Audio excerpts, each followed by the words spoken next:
રાઈ તેલ આવી ગયું છે, રાઈ જીરું તતડી ગયું છે. હવે લસણ નાખી દઈશું, ધારી નાખવું પડે પેલું ઝીણું ઝીણું, પછી નાખી દેવાનું ભાજી.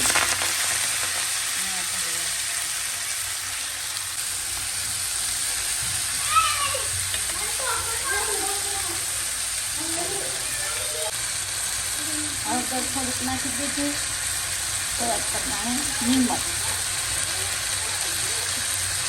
નિમક જોઈ નિમક જોઈ નાખવું પડે ને તો ખારી થતા વાર ન લાગે. નાખવું પડે. હા, પેલું ઓછું જ નાખવું પડે.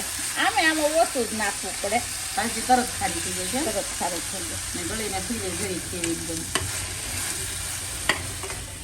બાના હાથની મેથીની ભાજી. આવી જાવ ખાવા. રોટલા ઢાંકી દેવાની. ફરી ટાંકી દઈએ ને ત્યારે. ઓકે, બોલો. હવે ધાણા જીરું નાખી દઈએ.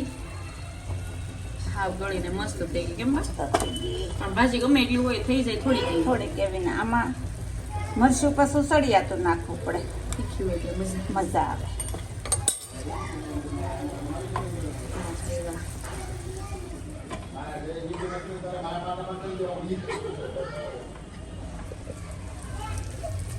હવે ખાલી 1 મિનિટ ચડવા દેવાની ને પછી ગેસ બંધ કરી દેવાનો એટલે ભાજી તૈયાર. તૈયાર.